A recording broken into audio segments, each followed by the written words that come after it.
Alrighty, welcome to our 26th episode here on the Mystery School podcast, sponsored by the New Templars. So today we are going to be talking about Tartaria Unveiled, Free Energy Society. I fumbled that. My apologies. We have talked about Tartaria in the past here many times now. This is our, I'd say, third time talking about Tartaria, but the last few times weren't really recorded, and, it's not that we've discovered new information, it's just our good friend here, Zenox, recently took a trip to the European country and found himself enthralled by the architecture, the architecture, and just the sheer sight of some of the buildings there, and he sent me some of the photos, and it ignited a whole thing in me where I'm like, we should talk about it again. There's no reason not to. So here is Tartaria Unveiled. So as always, what is Tartaria? When did this society thrive? And why is it important to our society? Zenox, do you want to answer that one? Yeah, I would pull up something verbatim, but I'm driving right now. I'm almost home. But to summarize, Tartaria is an old, lost civilization. Some have described it as a country, which I believe it most likely probably was, but others have gone into detail and say that the empire, the Tartarian Empire, actually kind of just spread out through the entire world, and the way their culture worked is that they had essentially like bases and sections of their culture throughout the world in different countries. So like they kind of dispersed a little bit, which I thought was interesting, and it makes a lot of sense because the technology and architecture is everywhere. As you'll see later in the video, you can see the same Tartarian architecture in mosques and in Jewish temples that you also see in Christian cathedrals. So they are throughout the entire world, but there are theories that the Tartarian Empire was located somewhere in the Middle East, but kind of a more Western, kind of like how Turkey is. But at some point, I don't know when. Scuba, do you know when the Tartarian Empire was theorized to have began? Yeah, so how early? Not to delve too deep into it, but this society did end up succumbing to what we describe and what we understand is a massive mud flood, as well as many earthquakes and rising and falling land. So one of the things is, from what we understand, and this is still subject to change, if we find any more discoveries, we will surely make a video to update and, add comments and whatnot. But from what we understand is that Tartaria ended up becoming destroyed somewhere between the end of the 1700s to the early 1820s, somewhere around there, really before photography started taking off, because there are pictures of what to be believed Tartaria. There's very good artist renditions that are basically almost photogenic in their respects. So there is lore, there is history of this place, and it's not like it's completely make-believe and a lot of the images are generated by AI, although as of recent there seems to be a growing trend of people trying to mimic the style of olden photos and kind of make the world interesting in ancient times. But be very careful with those. Be very, very careful. Although ancient times were fun and interesting and cool, it's not what some of the AI images are creating. So why is this even important to us? Well,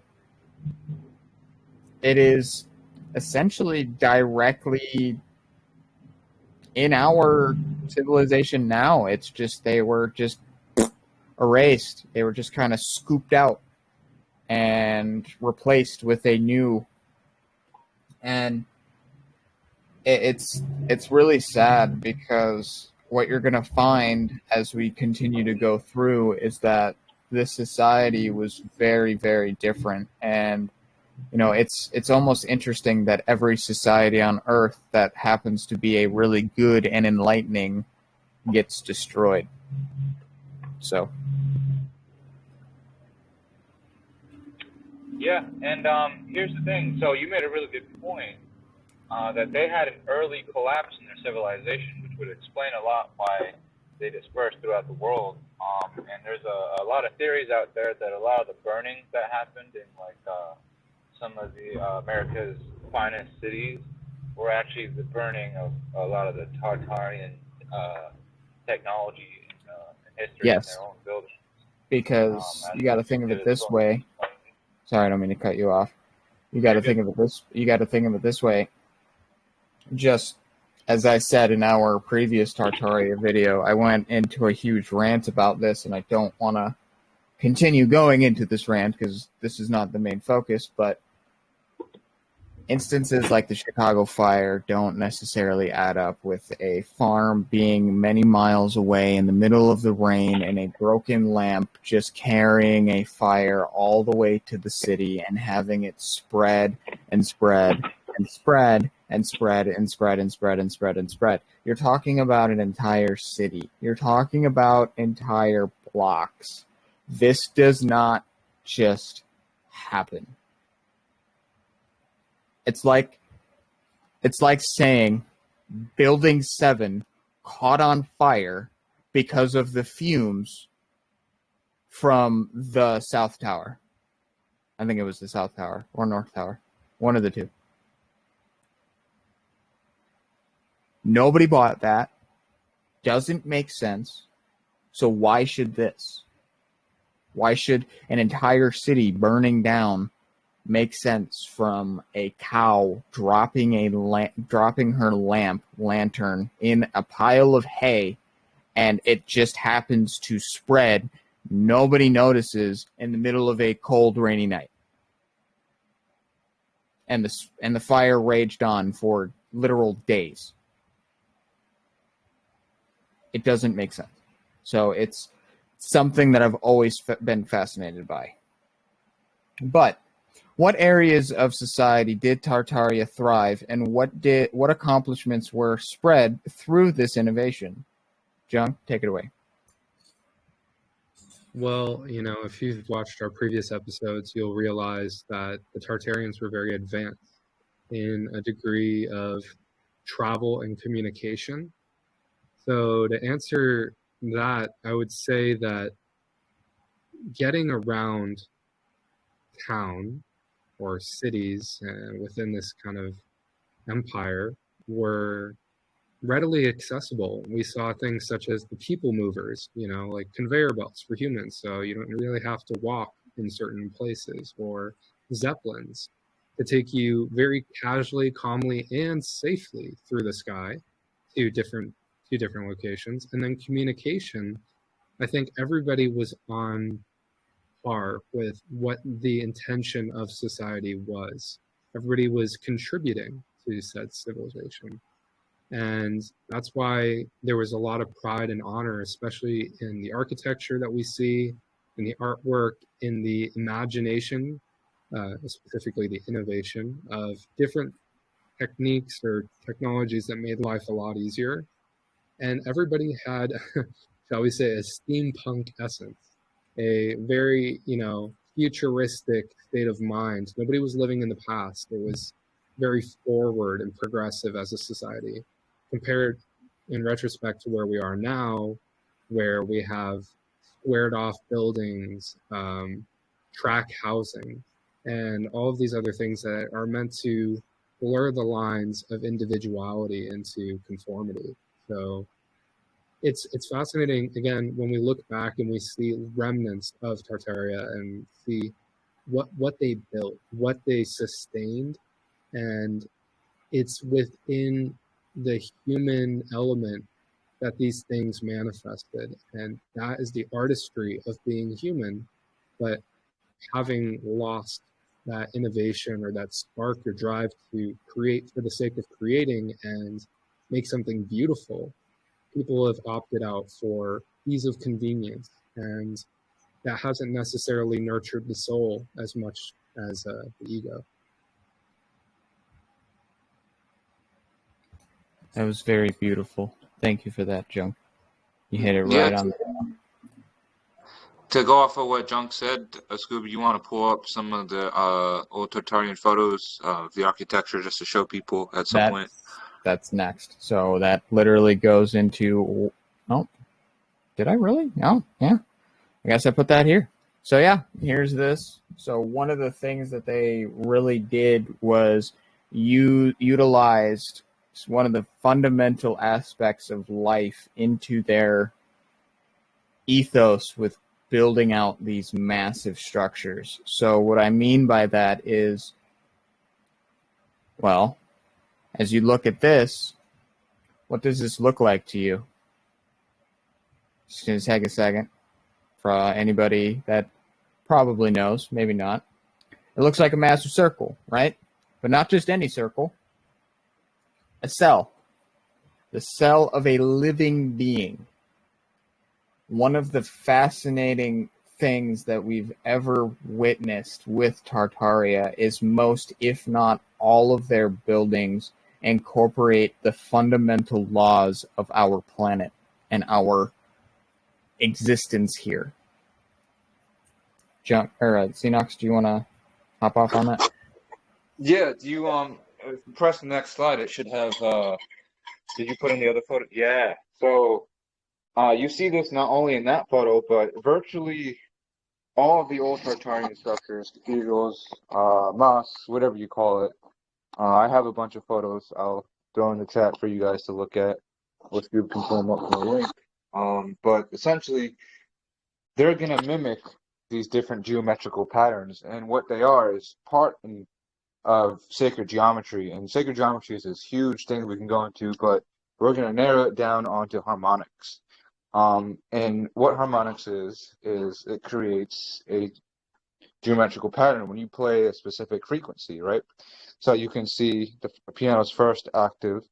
I don't know what AO is, but so let's say that's a A sharp, right? That would be the shape of that sound, right? So if you were to play that note, that frequency in a bowl of water, or if you ever seen the experiment where they put a bunch of sand on a metal sheet and then they play that frequency, that sound vibrationally, so either with a string or some sort of noise, and then that sound vibrates into the metal sheet, and then the sand literally creates that physical shape of the sacred geometry pattern that you see. And those are the resonant octaves, right? And so if you ever walk into a big old church or cathedral, you'll notice the walls are very resonant. And yeah, that's because they're made of stones, but I have a theory that there are certain octaves that are meant to resonate and spiral in those buildings. But also, you see these shapes in different places, as Scuba mentioned, like in cells. And that's when you get into different shapes of life. I think this is a theory, I don't know for sure, but once we start getting into Tartarian technology, Scuba, I don't know, how far are we from that topic? Literally the next question. Okay, well, Wait, I'll talk real quick, and then we could still stay on this one. Hold that thought for a second. So, these shapes, these frequencies could actually be a key to the Tartarian technology and how they send and receive the energy. Because we know they did it wirelessly, so it could be through the atmosphere. Some have speculated that they use sound resonance to receive their emit and receive their energy. But yeah, I definitely think that has a lot to do with not only their architecture, their culture and their display for life, but also their science.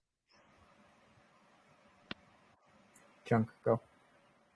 Well, no, something fascinating that actually just came to me after seeing these images reminds me of ancient Tibetan Buddhists, the mandalas that they create, and their whole philosophy behind those mandalas is that the symbol, or shall we say the cymatic frequency that is being portrayed in a 2D image, is actually a 3D code of consciousness that fully encaptures the moment and the essence of whatever was trying to be foretold. Sometimes this is something as symbolic as representing love or unity. But what if in Tartaria, these, sacred symbols that we see upon the architecture are remnants of a higher consciousness that were put in place so that humanity never forgets what was being instilled? Because that would blend the two worlds of ancient and modern. And it's fascinating that it's all in stone. And just as Zenox and you were saying, how sound is harmonized within these symbols. So that was just another thing that came to me really quick. I wanted to make sure I got it in. Yeah, that would be really cool. I'm pretty sure you could even break that down into somewhat of a science. There even in our typical mainstream science world, you can see the same exact experiments done repeatedly. And one of the more abstract ones was the way that water molecules and ice crystals form through not only different frequencies, but they went as far as to use words and music and sound, and they actually got specific shapes for words and phrases like "I love you," and then the water crystal or the ice crystal or whichever experiment you look at would actually form into a very specific pattern, not much unlike these that you see there. But they'll vary as you can see. There's probably an infinite number out there, so I don't know if you could decode it unless you're a mastermind. So what forms of energy did Tartaria utilize, and is that same technology available to the world today? So as we said, they used a mixture of cymatics, sound frequency, and basically utilizing the Earth's natural electromagnetic field and creating their own smaller electromagnetic fields. Now, is this available to us today? Yes. It's just we aren't taught how to do it. Is it because we're stupid and we don't know how to replicate it because the information is lost? Kind of. We're going to get into that. But I find it fascinating that we're living in a world where we feel like we're so technologically advanced. But you look back throughout history, especially at this civilization, and you realize they're 5 steps ahead of us. We have wireless screens in our pocket. They're not dealing with wires. They don't know the concept of wasting copper to make wires to power things. They don't understand that concept. If the world were to completely go under, if as long as they have their knowledge and as long as they keep their culture, they're able to rebuild. And that was the big issue. They lost their culture. They lost their identity after the mudfloods, and that's why they were not able to rebuild. And there are some of us that believe that they were forcibly destroyed, because if they were to stay around in the modern day, we would have a very, very, very, very, very, very, very, very, very, very, very, very, very, very, very, very, very, very, very different planet. And it cannot be understated.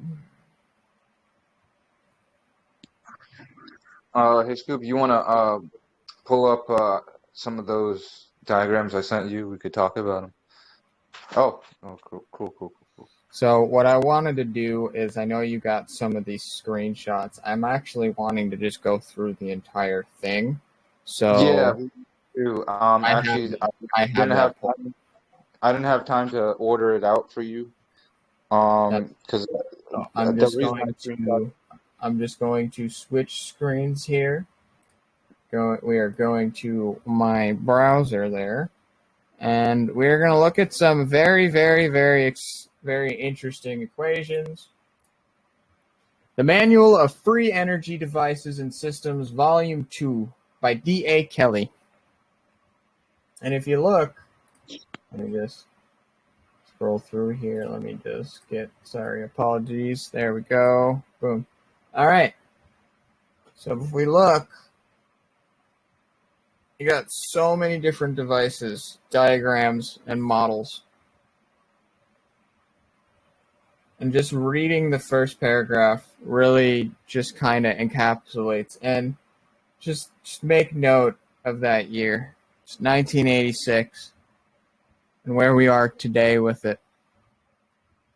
This manual fully describes the various pioneering prototype free energy power projects being developed and involved in this major new area of applied physics. The manual is divided into 14 types of specific projects in both rotating and solid-state units and hybrids, with some types subdivided into other subclasses as noted in the enclosed table of contents. Now, I just want to make note is one of the most fascinating things that we are witnessing with all of these quote-unquote fusion energy drives is that most of them are now starting to adopt rotating stuff, but for the most part, they were solid. They weren't, they didn't flow right. And that's the one thing that must be understood with energy is making sure that its flow state is continuous. So we're not going to read the whole thing. I'll put the link in chat. I'm sure Zenox probably already has, if not. But this is a very, very, very good book to go through and just kind of see through yourself because, when you really start getting into some of the documents here or some of the diagrams, and there's our boy right there. We're going to go into him very soon. This is another important figure that must be understood, Victor Schauberger, probably one of the most interesting people to ever discover how energy works. I will just say this. Man was a forester and figured out how vortexes worked by making water channels. That is something. I'm gonna interject here, Scuba. So the reason I pulled this up, because not only does it have to do with free energy, which is some of the concepts that the Tartarians used on a smaller scale, in their technology, that we might see resemble in their architecture, and other ways that we may not even know of today. Some theorize that they used red mercury. And cell batteries and spiraling chambers that we'll show you in some other photographs coming up here soon. But in some of the diagrams, you can actually see a little bit of resemblance of the coil systems that they used, and that's actually pretty similar to the technology that we see today in the older architecture. And how they have the metal poles with the coil wrapped around in a ball, and so I think that would be actually a Tesla coil. It is. This is So the basis for the Wardenclyffe Tower.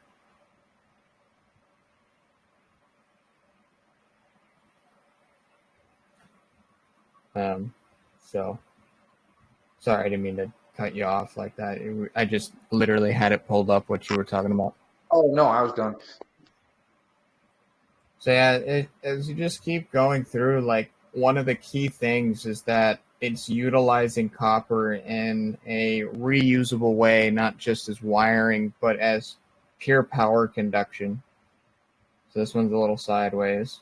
That one is also a little sideways. But you're seeing a trend, Mr. Tesla, Mr. Tesla. And now you're getting into other people that, Henry Moray projects. Never heard of Mr. Henry Moray, but I'm assuming that, he figured out something utilizing Tesla's work. Now we have L.R. Crump, don't know who he is.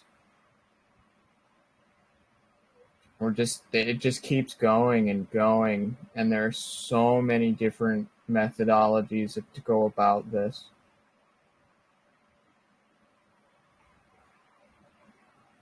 Okay. This is his flying disc. I'm sure a bunch of us have seen this on the internet.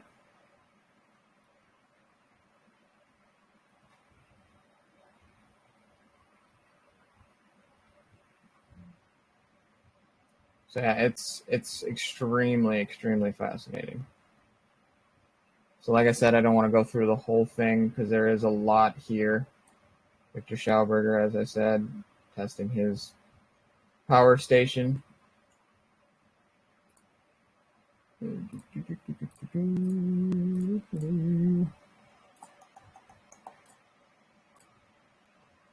Back to this. All right. So this is going to get into some fascinating stuff that I know Zenox has been kind of peeking his head in very, very much so. So are the lightning rods we see at the top of our ancient and modern architecture conduits of free energy? Take it away, bud. Oh yeah, so it's hard to say which part, you know, is the lightning rod, which isn't. Because if you look at it, a lot of these have wires that are attached to the very top, and they run down the spire, and some of them you can trace that wire all the way down from the building to the ground, and that's where you ground the wire if it were to be struck by lightning, right, into the ground, so it doesn't blow up the building or the spire. But on some of them, the ones that haven't been modernized, you actually don't see a lightning rod. But the internals is what we can say for certain has Tartarian technology. I don't have enough research to say definitively if the wires were Tartarian related, but from what I saw, they were completely just lightning rods. But as you see in a lot of these spires, on the top section, you see the orbs, and so you'll see we have a couple. Don't change it yet, but we have a couple of paintings here that depict this orb. So keep that in mind for later. But you see them on the bottom left, right there. You have sectionals, and so this is another type of Tartarian technology. I don't know how that one works entirely. Scoot, do you know about that? Almost Chinese. Yeah, but you'll see it in other places, but they use that kind of stacked style. But anyway, you see the metal rod, and it's usually golden or copper or whatever, and then at the very base of the ornament on top, you see a circular orb, and that's where we theorize is where they have the Tesla coil that's wrapped, where the coils spin, or not spin, but the coil is wrapped in a circular motion. And so that's where the atmospheric energy is, I want to say, generated, captured, contained, or whatever. And yeah, that's pretty much all I got for this one. But you can see this pattern is repeated throughout the entire world. So it's not just a style, per se. It's not just an artistic rendition. It had purpose. So you can go ahead. Yeah, here's some more examples. You can see Christian ones, Russian, and I don't know what some of those were. But yeah, here you can see this is an old photo. The guy put a light bulb attached to that on top of a tower. I don't even think this is a religious tower. So you see this in older architecture as well.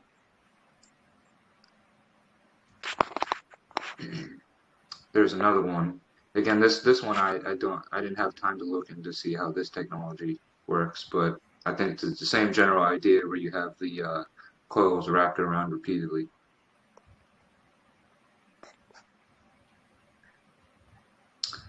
This one kind of points out you have the antenna on top, and then the resonator, which is the ball, um, and the rest of the tower acts as like an antenna, right? So it's higher in the atmosphere, and then some speculate that they have chambers that act as like a resonator, whether it's hollow and it's just like an acoustic resonator, or there's red mercury in there, or some sort of capacitor is another theory.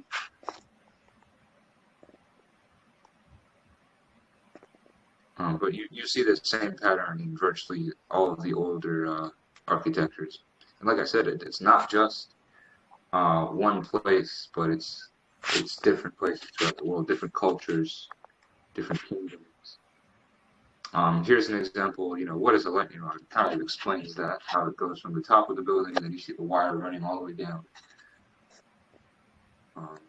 This is a concept of how lightning rods. I like this because it also not only depicts how lightning rods work, but now we're seeing the function of the positive and negative ions that flow in from the atmosphere all throughout our planet, our world, that create these highly charged bursts of energy that we see as lightning, but that can also be harnessed passively.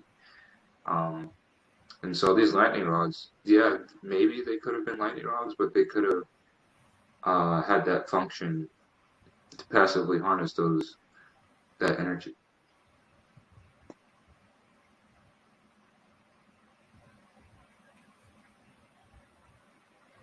There's another example.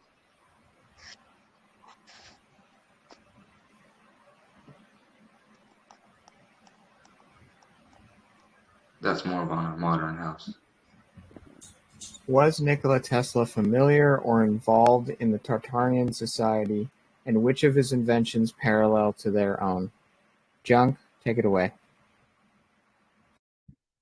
Well, actually, I'm not too certain, but I have seen many, as you both just alluded to, with Tesla tech being utilized in buildings, or at least a parallel between atmospheric capturing devices of the ether, as we like to say. So something we find again, especially in the case of free energy, is that this planet is constantly producing this toroidal flow of electromagnetism, things of which could power the world without any need of recharge, because that's just how the planet works. But it's fascinating that we can see different cliff notes shared between Tesla's work and Tartaria, and given his state and time of the timeline, I'm sure as a semi-historian, Tesla probably dove in to some books that were maybe more accessible then than they are now, and either used that as some kind of leverage for influence or imagination to inspire future works, or this is just a cyclical lapsing in consciousness wherein he tapped in to the same energy that the Tartarians tapped into. So regardless, I think it's absolutely fascinating, because some of these brilliant minds like Tesla and Walter Russell, they truly understood not only the way to harness this energy for practical use, but the geometry of this energy. And it all has to do with spiralic curves and, following the flow of the universe, especially when you zoom out and you look at a galaxy. It's quite literally just that imprinted on a small scale. And it's fascinating, because I think what was happening is that Nikola Tesla, whether he knew it or not, served as an ambassador for Tartarian innovation and inspiration. So to the degree of him wanting to publicly do it, and then of course watching the unfortunate series of events that followed, it's hard to say that he didn't know of them, but there is a good chance he didn't, because I believe, and correct me if I'm wrong, I think he's Yugoslavic by background. Could be completely wrong in that, but having a closer degree, at least locationally, to the epicenter of Tartaria means that he might have been subtly influenced by whatever was still there, even if it was imprinted upon the land or in the generations that followed. So it's fascinating. Again, I don't have a definitive answer for this. It was interesting that you came up with this question because I want to balance it back at you, Scuba, and see what you take from this question. So I 100% would say yes. And, to some degree, Tesla was a very special individual, but I also believe that he came at a very important time. I mean, as we're talking about this, he would literally be either a direct descendant or somebody who was really close to that society. And whether he was channeled through extraterrestrial means or his own means as a tapping into the Akashic records, either way, he was able to involve himself into this information, and he never once spoke about Tartaria. So that leads me to believe that it was more a channeled thing. So I would say he was familiar in the way that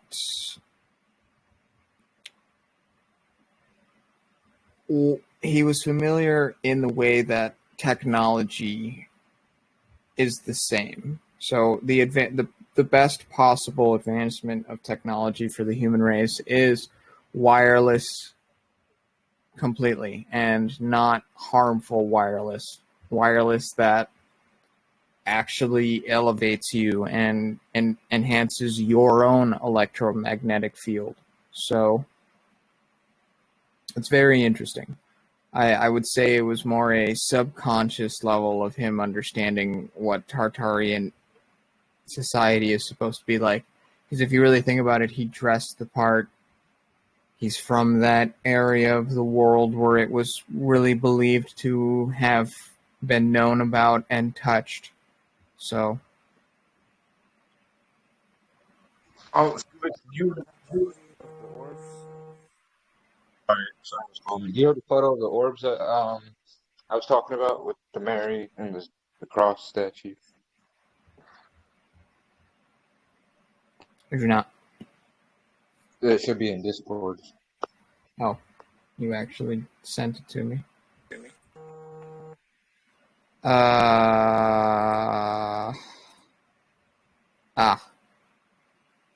What about this image?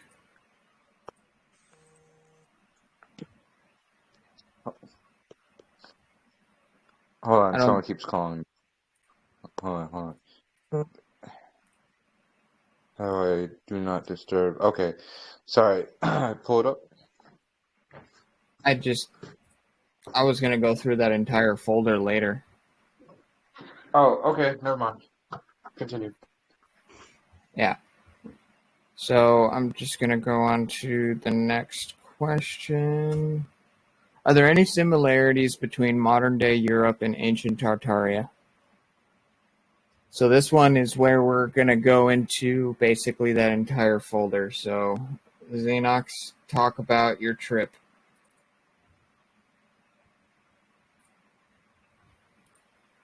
Oh man, I don't even know where. You gotta help me with that one.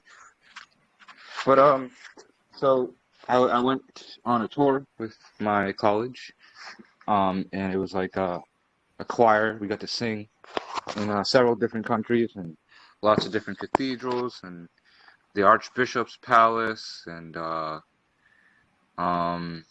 we got to visit a whole lot of stuff. Looked at all the cathedrals throughout Czech Republic, in Prague, some other places, in Hungary and Budapest, and all that kind of stuff.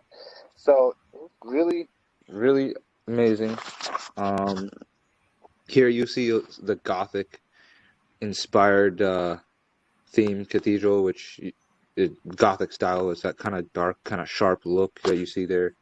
I think Notre Dame is Gothic. So if you see Notre Dame, that kind of style. If you don't know what that is, you can look it up. So interesting thing here. This is inside the palace in Prague. Right through, you see that archway on the bottom right corner right there? If you ever go there, which I don't know if any of you will, but if you ever go there, right through that archway on your right, is a little garden area. And in that garden area, I'll actually submit a video of this. I recorded it, but it didn't show up on the camera. So you go through that in the garden. There's like this what do you call it? Like you know how in a stadium they have like seats. It was kind of like a half crescent stadium, but it wasn't seats. It was just a staircase. So it was only like 5 steps, right? Or so, and it's granite or cinder block or something simple. It looked very simple. And in the center of that half crescent was a simple circle. And you stand on that circle in a very specific spot. If you were to talk, your voice would resonate so perfectly that the voice would come back to you as if you were whispering into your own ear. So you would speak and you literally feel like the voice echoing into your face, like someone put a microphone and just blasted into your face. It was that strong. It wasn't like how you walk into a hallway and you clap and you hear the echo. No, it was like it played back to you instantly in real time. So that's perfect resonance right there. But yeah, go on.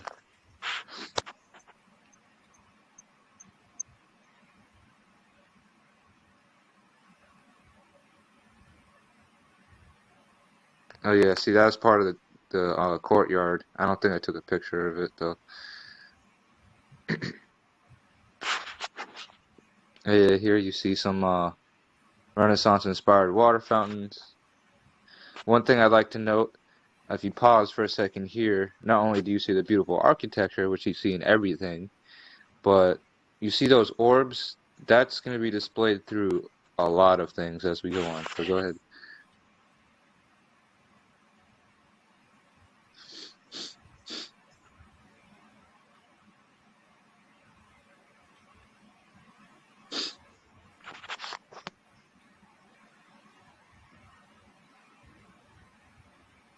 Oh wait, so if you zoom in here, you can see that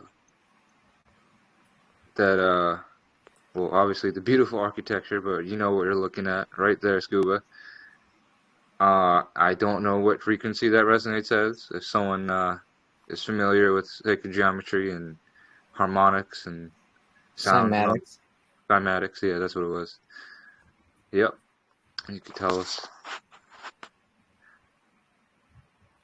Also want to make note how fucking tall those doors are.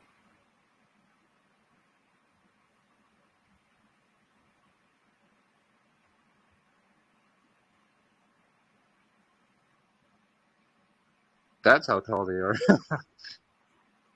And you See also that? got them. Is that the Ark of the Covenant?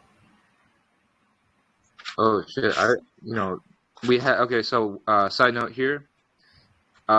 Pretty much my entire trip was like, okay, you have an hour here, 3 hours here. So I'm like taking photos and like speed walking through everything. So I didn't really have time to dissect all the symbology. But you're right, that does look like some sort of arc. And you see all, the crucifixion, um, Christ being wrapped up, and you see all types of different stuff throughout history displayed in these artworks. The amazing thing is they're not finished. Some people are if you have great talent like that displayed on the cathedral, you can add your own artwork there.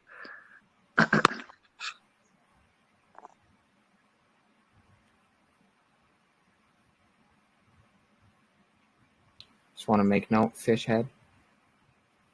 Yep. Purple hat.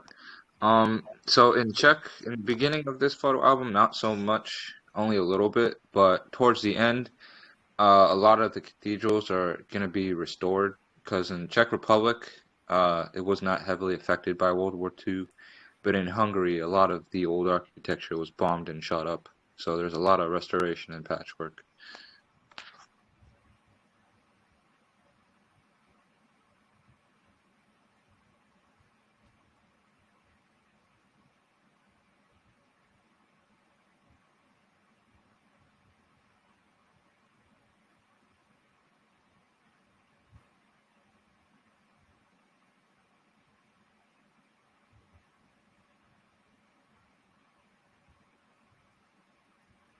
Crazy.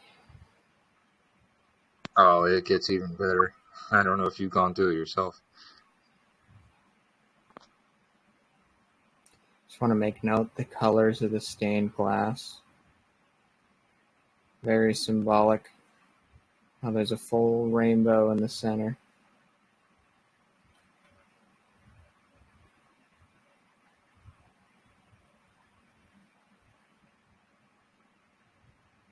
Jeez.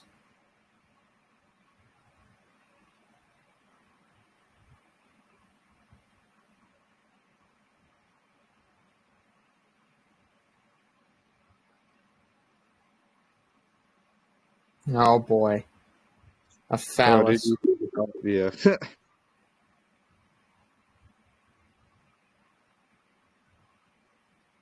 Oh yeah, so anytime you see gold on this stuff, it's actual gold. Just keep that in mind.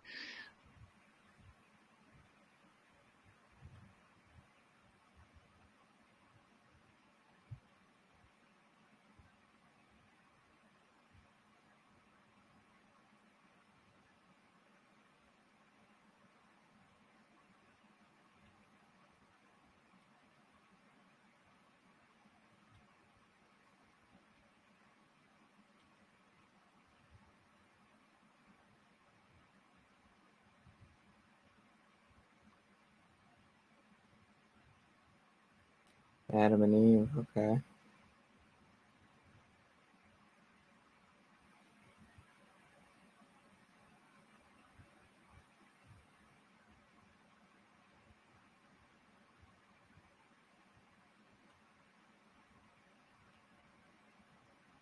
Oh yeah, I thought that was interesting because it almost looked Egyptian inspired.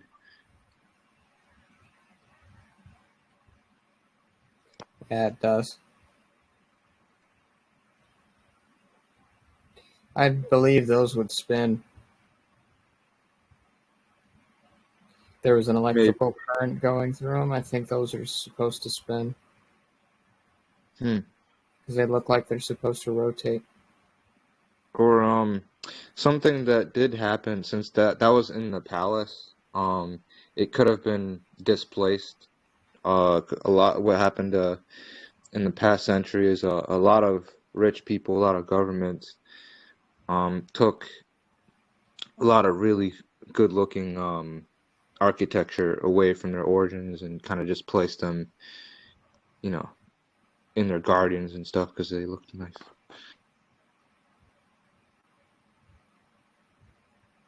Go down, yeah. Now you're gonna start seeing these spires with these funny-looking orbs on them. So keep that in mind. This is where we theorize there's some of the remnants of the free energy technology that might remain. But here's the thing: you do see that symbolically represented in other places in modern stuff. So it's not all of them. Here in the States, you might see them in a couple older buildings, cathedrals, but in modern places, you don't really see the orbs as they are there. And a lot of these are either copper or gold. And so that's real gold up there. Notice how the copper you can see turn green, it's all tarnished and old, but the gold looks pristine. Gold does not rust.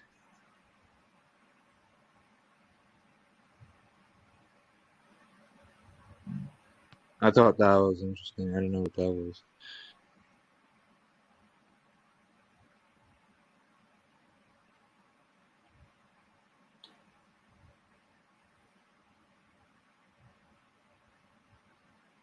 And the funny thing is, So you see a lot of that technology on cathedrals too, but as I was seeing from here, there's some unimportant looking buildings that you'll see that on as well.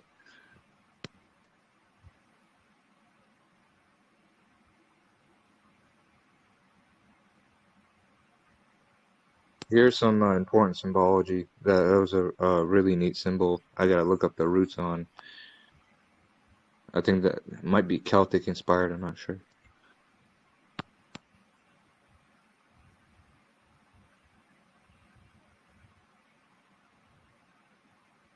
Oh wait, go back. So you can see the bell tower there. And then yeah, we saw photos that it displayed the resonator, the chamber right there, where they might have had the acoustics from the bell, but also that might have also helped the energy.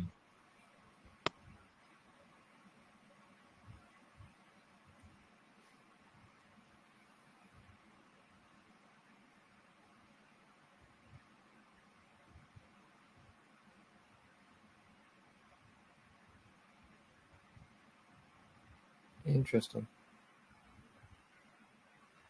Yeah, that one had a skull on it. I wasn't sure why. Who knows?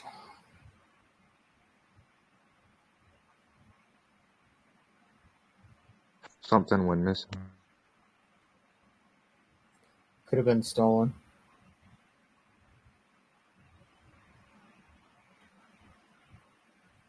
Oh, if you saw there, they had a Ukrainian flag on the shipping container. Oh, wow. Sure do. Jesus.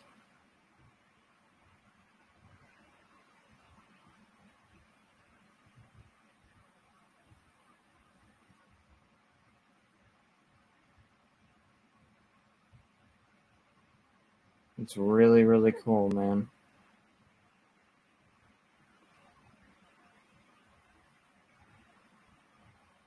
There more Ukrainian shit. I noticed on the older buildings and cathedrals, the ones that have been I don't know, sold or whatever, the ones that were owned by people that usually, let's say they had like a theater in there that were more commercial like, everything that seemed to be commercial had Ukrainian stuff plastered on it. But the ones that were actual real cathedrals remained neutral, seemingly.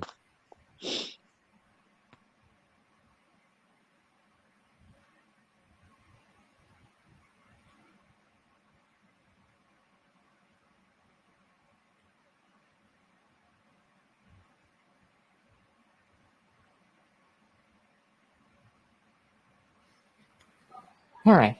So I'm not gonna bore you with just flipping through thousands of photos. But just know that it's all I over want the place. to pull up the Mary one. I sent it to you in private chat on Discord. If you pull that up real quick, it's a painting. One of those there.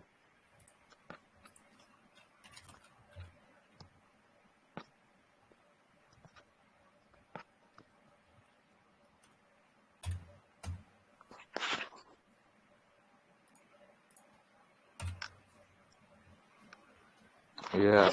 So if you zoom in there, you can see Mary is standing on top of a circular orb. And then on the other photo, you see a cross. Same kind of concept on top of an orb.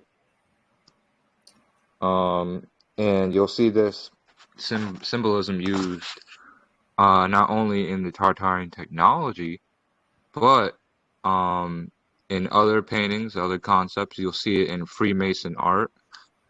And there's a religious, I forget what it was called. Here it is. The Globus Cruciger, which is Latin for a cross-bearing orb. It's a Christian symbol of authority in the Middle Ages, and it's essentially an orb surmounted by a cross. And it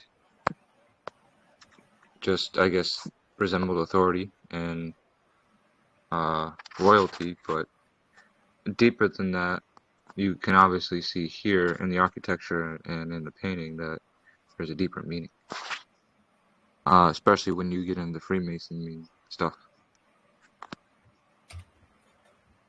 As there always is. Is it possible to replicate a society like Tartaria in today's digital age, and if so, what would it look like?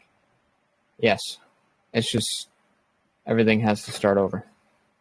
We have to start fresh because we're too tied to it. Completely just even having the semblance of what was before is disingenuous. It all needs to be reset. It all needs to be redone. Because fundamentally we are broken. And what would it look like? So amazing that I can't even describe it in just a few simple words. So, it is by far one of our most fascinating subjects that we'll ever go into. Seems junk has left us, but I want to end it off while it's still nice and early. I am burning in here, so I need to breathe. But I thank you all for coming. It was a lovely talk. We're going to go more into Tartaria. And have yourselves a wonderful rest of your week. Stay cool. Stay awesome. Stay humble. Stay grounded. And we will be posting that link, if Zenox already hasn't, of the entire file of those different free energy devices. Take it upon yourself. Give it a shot. Don't be afraid of the government, because pretty soon the government's going to be in a tight spot more than it already is. So have yourselves a lovely rest of your evening, and we will see you soon. And as always, keep on seeking. Bye, guys. Thanks, Zenox. Beautiful presentation. Yeah, good job, man.